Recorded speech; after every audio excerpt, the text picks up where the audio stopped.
क्या आपने कभी सोचा है, अगर हमारा शरीर हर सेकंड खुद को रिपेयर करता है, तो फिर हम मरते क्यों हैं? राज छुपा है हमारी सेल्स के अंदर। हमारा शरीर लगभग 37 ट्रिलियन सेल से बना है। हर सेल एक छोटी फैक्ट्री की तरह है। ऊर्जा बनाती है, खुद को ठीक करती है और जरूरत पड़ने पर नई सेल बनाती है। लेकिन हर फैक्ट्री के अंदर एक ब्लूप्रिंट भी होता है। हर सेल के अंदर एक छोटा सा कंट्रोल रूम होता है, जिसे न्यूक्लियस कहते हैं। इसी के अंदर रहता है हमारा डीएनए, जो एक जैविक कोड है। ये बताता है कि सेल को क्या बनाना है, कैसे काम करना है और कब डिवाइड होना है। इसे ऐसे समझो जैसे पूरे शरीर का मास्टर इंस्ट्रक्शन मैनुअल।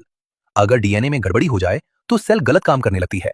डीएनए के सिरों पर एक सुरक्षा कवर होता है, जिसे टेलोमियर कहते हैं।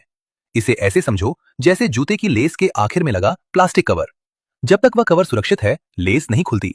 लेकिन हर बार जब सेल डिवाइड होती है, टेलोमियर थोड़ा छोटा हो जाता है। धीरे धीरे ये इतना छोटा हो जाता है कि डीएनए सुरक्षित नहीं रह पाता और सेल डिवाइड करना बंद कर देती है। यहीं से बुढ़ापा शुरू होता है।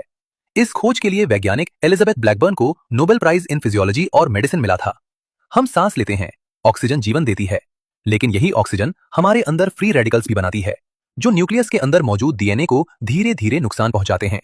सालों तक जमा हुआ ये छोटा छोटा डैमेज असर दिखाने लगता है और सेल्स मरने लगती हैं। लेकिन कहानी सिर्फ बुढ़ापे तक सीमित नहीं है। कभी कभी डीएनए में हुई गलती ठीक नहीं हो पाती। जब रिपेयर सिस्टम फेल हो जाता है तो कुछ सेल्स मरती नहीं, बल्कि अनियंत्रित तरीके से बढ़ने लगती हैं। यहीं से जन्म लेती हैं बीमारियां। अगर इम्यून सिस्टम कमजोर हो जाए तो शरीर संक्रमण से लड़ नहीं पाता। अगर डीएनए की गड़बड़ी कंट्रोल से बाहर हो जाए तो कैंसर जैसी गंभीर बीमारी विकसित हो सकती है। मतलब मौत सिर्फ उम्र की वजह से नहीं आती, कभी कभी यह सेल्स की गलती और शरीर की असंतुलन से भी आती है। पर सोचने वाली बात यह है कि जब सेल खत्म होती है तो जाती कहां है? वह गायब नहीं होती। अगर सेल बूढ़ी या खराब हो जाए तो वह खुद को नियंत्रित तरीके से खत्म कर देती है। इसे कहते हैं एपोप्टोसिस। इस प्रक्रिया में खराब सेल्स टुकड़ों में टूट जाती हैं। फिर आता है शरीर का सफाई कर्मचारी, मैक्रोफेज। ये खास इम्यून सेल्स हैं जो मरी हुई सेल्स के टुकड़ों को निगलती हैं और उन्हें रिसाइकल कर देती हैं। सेल के बचे हुए हिस्से फिर शरीर का हिस्सा बन जाते हैं।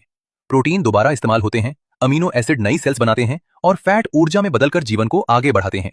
लेकिन समय के साथ टेलोमियर और छोटे होते जाते हैं, डीएनए डैमेज बढ़ता है, नई सेल्स कम बनती हैं और इम्यून सिस्टम धीरे धीरे थकने लगता है।